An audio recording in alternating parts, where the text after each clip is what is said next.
አስመዝግቧል።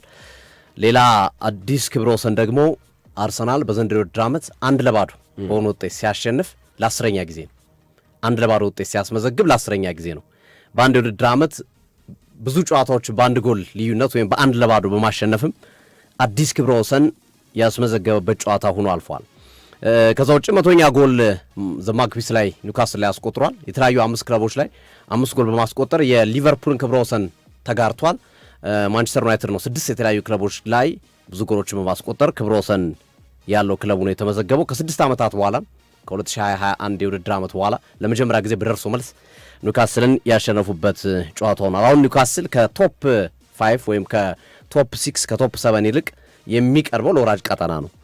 ከወራጅ ቀጠና ጋር ያለው የነጥብ ልዩነት 8 ሲሆን ለቶፕ 5 ያለው የነጥብ ልዩነት ደግሞ 16 ነው። በጥፍ ነው። ያው አይወርድም፣ ጥሩ ቦታ ላይ ነው ያለው። ግን የአውሮፓ እግር ኳስ ቦታንም የማግኘት እድሉ ጠባብ እንደሆነ ማሳያ ነው ተብሎ ይገመታል። አርሰናል በዚህ ውድድር ዓመት በሜዳው ዝቅተኛ ሙከራ ካደረገባቸው ጨዋታዎች የኛው ሁለተኛው ሆኖ ተመዝግቧል።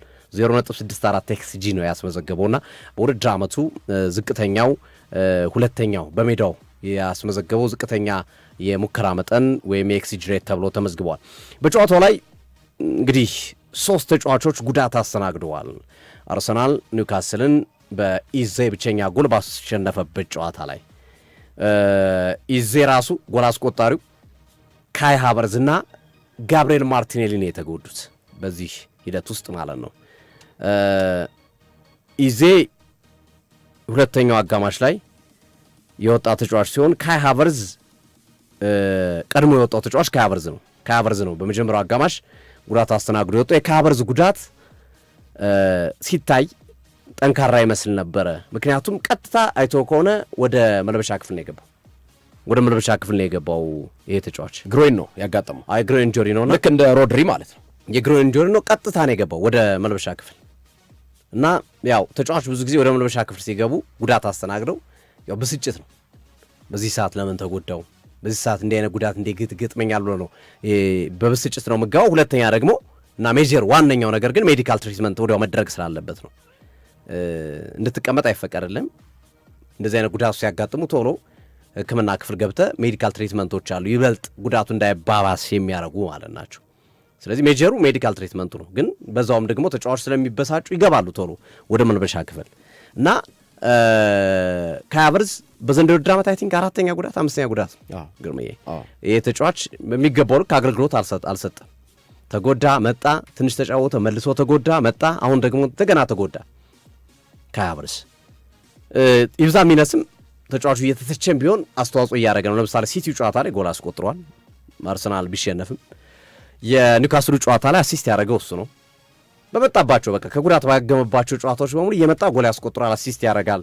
ግን ይሄ የሜዳ የጨዋታ ላይ ወይም በሜዳ ውስጥ የሚያሳየው ፐርፎርማንስ፣ የሚያካለው ኪሎ ሜትር፣ የሚሸፍነው እንደዚሁም በመከላከል ረገድ ያለው ሚና ገት ኑሮት የመጫወቱ ሂደትና መሰል ነገሮች ጥያቄ የሚነሳበት ነው። በብዙ የአርሰናል ደጋፊዎችም በተንታኞችም ዘንድ ብዙ ጥያቄ የሚነሳበት ተጫዋች ነው ካይ ሃቨርዝ እና የሃቨርዝ ጉዳት አሁን ባለው መረጃ መሰረት እና ከአርሰናል ጋር ቅርበት ያላቸው የመረጃ ምንጮች ባገኟቸው መረጃዎች መሰረት የሃቨርዝ ጉዳት ቀላል ጉዳት ነው። ስለዚህ 3ኛ ደረጃው ግሮይን ነው ማለት ነው። የመጨረሻው ደረጃ 1 ሳምንት ከሜዳ የሚያደርግ 7 ቀን ወይም 14 ቀን እሱ ነው የመጨረሻው ደረጃ ነው። ያም ማለት እንግዲህ ለአትሌቲኮ ማድሪዱ ጨዋታ ለመልሱ ጨዋታ ሜቢ ለመልሱ ኢቭን የሚለው መረጃው ኢዜና ማርቲኔሊን ለአትሌቲኮ ማድሪዱ የሮቡ ጨዋታ ይደርሳሉ ይላል።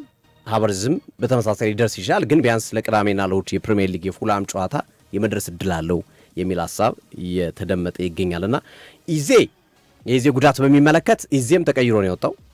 ግን እሱም ራሱም ለመገናኛ ብዙሃኖች በሰጠው አስተያየት ማስጠንቀቂያ ነው እንጂ ምንም አይነት ጉዳት ኖሮብኝ አይደለም፣ ፍራቻ ነው። ጀስት አይ ቲንክ እንግዲህ እንደምታስታውሰው ከባት ጉዳት ነው የመጣው።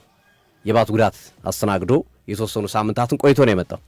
ስለዚህ ጫና በበዛ ቁጥር በየሳምንቱ 90 ደቂቃ በየ3 ቀኑ 90 ደቂቃ በተጫወተ ቁጥር ይሄ ጫና የሚፈጥረው ራሱን የቻለ ችግር አለ።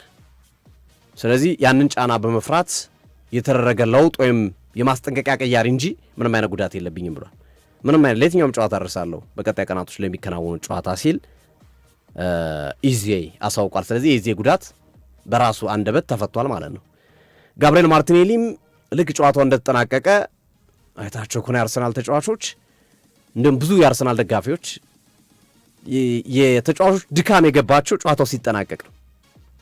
በጨዋታው ላይ ያው ሲተቿቸውም ነበረ። ወገባቸውን ይዘው እኮ ነው እንደዚህ ጉልበታቸውን ይዘው ያጎነበሱት። ጥያቄም ሲያነሱ ነበረ ከሌ ተጫዋች ከሌ ምናምን ሲል ነበር። ግን ልክ ጨዋታው ሲያልቅ የነበረውን ስሜት ስታየው ምን ያህል እያንዳንዱ ተጫዋች ለዚህ ጨዋታ ዋጋ እንደከፈለ ትመለከታለህ።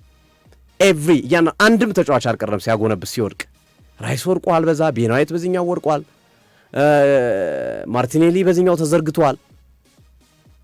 በጣም ማለት ያሸነፉ ሁሉ አይመስልም ምን ያህል ድካሙ ከባድ እንደሆነ። ብዙ ጊዜ ስታሸንፍ ድካምን ትረሳለህ። ምን ይባላል በአበሻ ንግግር ምጡን እርሹ ልጁን አንሹ ይባላል። ልክ ምጡ ከመጣ በኋላ በጣም ከባድ ስለሆነ ስሜቱ ልጁ ሲወለድ ምጡ ይረሳል ይባላል በእናቶቻችን ዘንድ ወይም በሴቶች ዘንድ ማለት ነውና የአርሰናልም ጨዋታ ልክ ጨዋታው ሲያልቅ ድካሙ ይረሳል ተብሎ ተጠብቆ ነበር። ምክንያቱም 1-0 አርሰናል ስላሸነፈ። ግን አይታቸው ከሆነ መቆም ሁሉ ነው ያቃታቸው። አሁን የአትሌቲኮ ማድሪዱ ጨዋታ ላይም ኢምፓክት እንዳይኖረው እፈራለሁ። አሰልጣኝ ሚኬል አርቴታ በደንብ ሮቴት ማድረግ ያለባቸው ይመስለኛል በተወሰነ መንገድ። እነ ካላፊዮሪ መጥተዋል።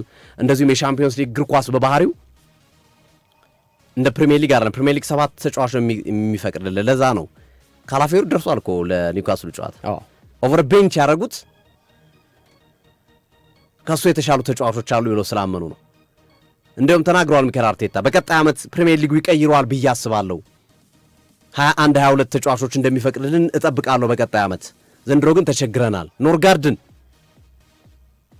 ካላፊዮሪን እነዚህን ተጫዋቾች ተገደው ነው ከቡድኑ ውጭ ያደረጓቸው፣ ኦቨር ቤንች ያደረጓቸው እና በሻምፒዮንስ ሊግ ጨዋታ እነዚህ ተጫዋቾች ይመለሳሉ ወይ ቋሚ 11 ወይ የተቀያሪ ወንበር ላይ የሚቀመጡበት እድል ይኖራል። ስለዚህ በተወሰነ መንገድ ቡድኑን የመቃየር ሂደት መፍጠር ይኖርባቸዋልና የጋብሪኤል ማርቲኔሊም የጡንቻ ጉዳት ነው። ምናልባት የአትሌቲኮ ማድሪድ ጨዋታ ሊያመልጠው ይችላል። ምናልባት የእሱም ጉዳት ያን ያህል አሳሳቢ አይደለም የሚል አስተያየት ተቀምጧል። ሌላው ማርቲን ዙቢሜንዲ ነው። ማርቲን ዙቢሜንዲ አይቶ ከሆነ ከረፍት መልስ ሚኬል አርቴታ መጨረሻ ላይ ቀይሮታል። ወደ መጨረሻዎቹ ደቂቃዎች አካባቢ ማይል ሉዊስ ስኬሊን እንዲሁም ታክቲካል ቅያሪ መስሎን ነበር አይደለ? ሚኬል አርቴታ አይደለም ታሞ ነው አሉ። የቀየርኩት ተገድጄ ነው ብሏል። ታሞብኝ ነው አሉ። ሰከንድ የመጀመሪያውን አጋማሽ ጨርሶ ረፍት ላይ ጥሩ ስሜት እየተሰማው አልነበረም። የማቅለሽለሽ እንደዚህ የወድመም ምናምን አይነት አይዶን ነው የጉንፋን ስሜት ምን እንደሆነ አላውቅም። ብቻ ህመም ነበረው ነው ያሉት። ጉዳት ግን አይደለም ህመም እና አማራጭ ስላልነበረን ዙቢሜንዲን አስቀጥለው ነበረ። በቃ በኋላ ላይ ከአቅም በላይ ሲሆንብን ለመቀየር ተገደናል በማይል ሉዊስ ስኬሊ ብሏል። ግን አንዳንዴ እንዲህ አይነት ቅያሬዎች አስገዳጅ ቅያሬዎች ቢሆኑም ግን ይዞት የመጡት ነገር በጣም ድንቅ ነው። ማይል ሉዊስ ስኬሊ በደንብ መጫወት እንደሚችል አሳይቷል። እዛ ቦታ ላይ ፓሶች ፎርዋርድ ናቸው፣ አኪሬት ናቸው። ቢሳሳት አትጨነቅም። ከኋላ ሌሎች ተጫዋቾች አሉት የሚያርሙት፣ ዲፌንደሮቹ ተከላካዮቹ አሉ ሊያርሙት የሚችሉ ተጫዋቾች። በጣም ደስ የሚሉ 3-4 ኳሶችን በነበረባቸው ጥቂት ደቂቃዎች አሳይቶናል።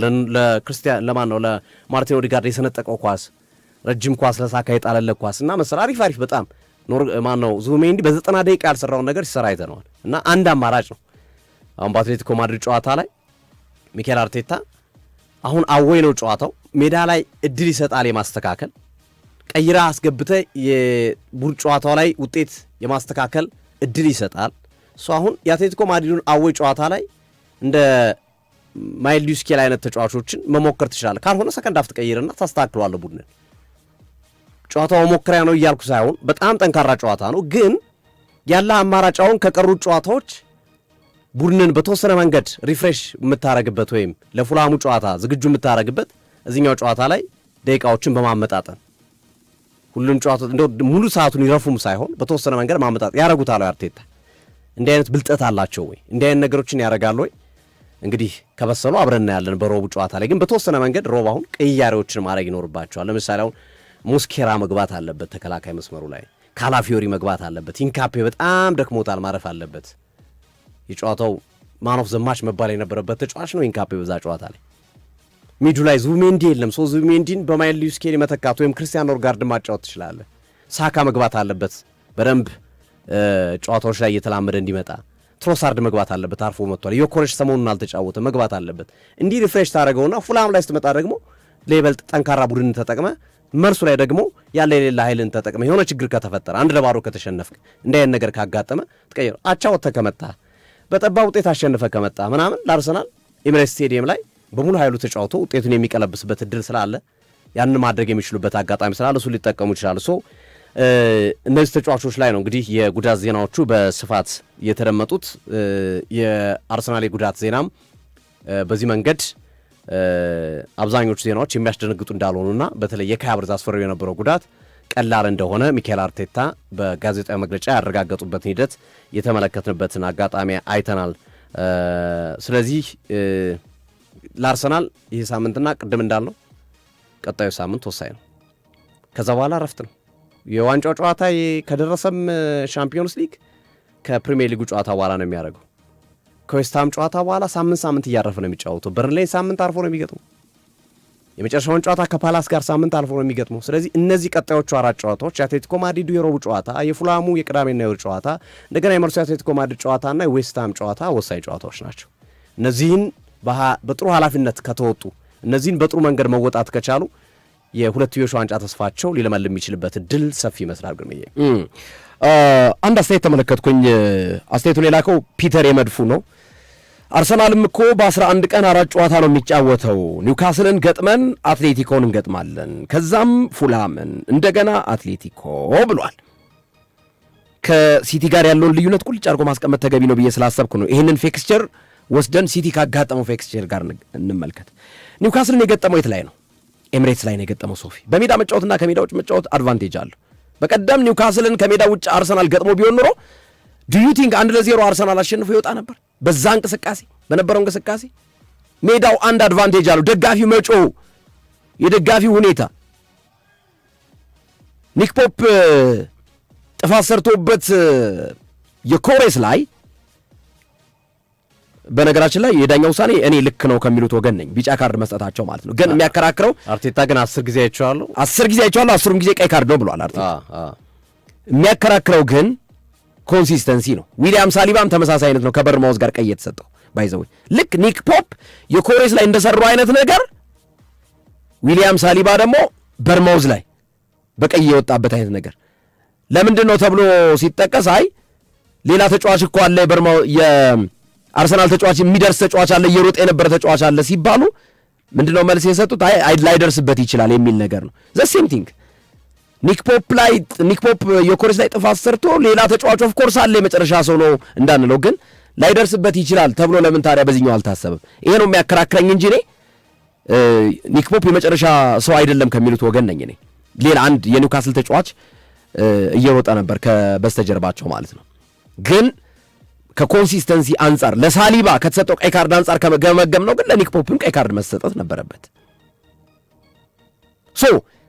ይህንን ሀሳብ ያነሳሁት ለምንድን ነው? ኒክ ፖፕ ይህንን ጥፋት ከሰራ በኋላ የአርሰናል ደጋፊዎች ኳስ እንዳይነካ ጭንቀት ውስጥ ነው የፈጠሩበት እየጮሁ ማለት ነው። የሜዳ አድቫንቴጅ ማለት ይሄ ነው፣ ኒውካስል ጋር አርሰናል ሲጫወት ማለት ነው። ሁለተኛ አትሌቲኮ ማድሪድን የሚገጥመው ዋንዳ ሜትሮፖሊታኖ ላይ ከነገ ወዲያ ይገጥማል ከሜዳ ውጭ። ኔክስት ዊክ አድቫንቴጅ አለው አርሰናል። ውጤት ቢበላሽበት እንኳን በሜዳው ለማስተካከል እድል አለው። ማንቸስተር ሲቲ ግን ከአንዳንድ ነው፣ ካለቀለት ነው የሚገጥማቸው ፊክስቸሮች። ለምሳሌ ማንቸስተር ሲቲ እንግዲህ አርሰናል ኒውካስል 1-0 አሸንፏል። በሜዳው የተጫወተበት አድቫንቴጅ ነው። ማንቸስተር ሲቲ ግን ኤቨርተንን የሚገጥመው ሂል ዲክሰን ስቴዲየም ነው፣ መርሲሳይድ ሂዶ ነው የሚገጥመው፣ በኤቨርተን ሜዳ ነው።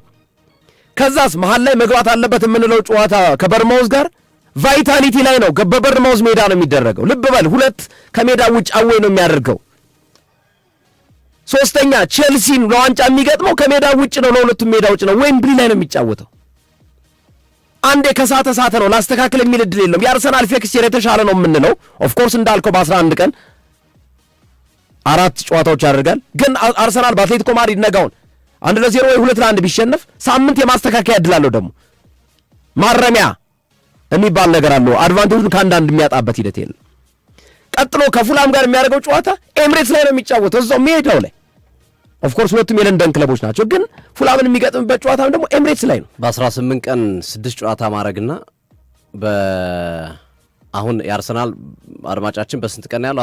በ11 ቀን 4 ጨዋታ ነው። 11 ቀን 4 ጨዋታ። ያው ኒውካስል አልፏል እኮ ኒውካስል ገሎት የጨረሰ ጉዳይ ነው። አዎ ቀጣዮቹን ጨዋታዎች ስንመለከት አሁን ጥሩ እንትን ነው፣ ጥሩ ሀሳብ ነው ያነሳው በነገራችን ላይ አድማጫችን።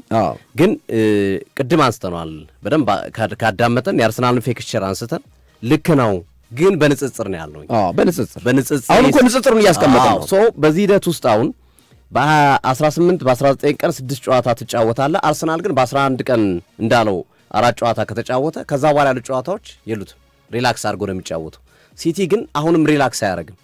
6 ጨዋታ መተንፈሻ የለው ተጨማሪ ጨዋታ አለው። አርሰናል ከአራቱ ጨዋታ በኋላ ረፍት አለው። ቅድም ያልከው ደግሞ ሜን አድቫንቴጅ ነው። ቅድም ያልከው አሁን ቅድም አንስቻለሁ እኔ እኮ አርሰናል አርቴታ ጎበዝ አሰልጣኝ ከሆነ በመጀመሪያው ዙር ጨዋታ ዋንዳ ሜትሮፖሊታኖ ላይ ተጫዋቾቹን ያሳርፍ።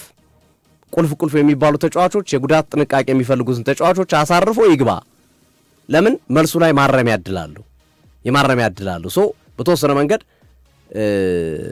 ሊያርፍ የሚችልበት እድል አለ። ጋርዲዮላ ግን ከተንሸራተተ ነው። የፌካ ፍጻሜ ተሸነፈ፣ ዋንጫ ይነጠቃል። ብሬንፎርድም ሆነ ኤቨርተን ምናምን በርማውዝ አንዱ ካስጣለው አጣለው ነው። ቻው በቃ አርሰናል ጋር ልዩነት ነጥብ ይሰፋበታል። ሶ እሱ ስለሆነ ከዛ አንጻር ነው አድማጫችንና አይ ቲንክ የሚረዳው ይመስለኛል።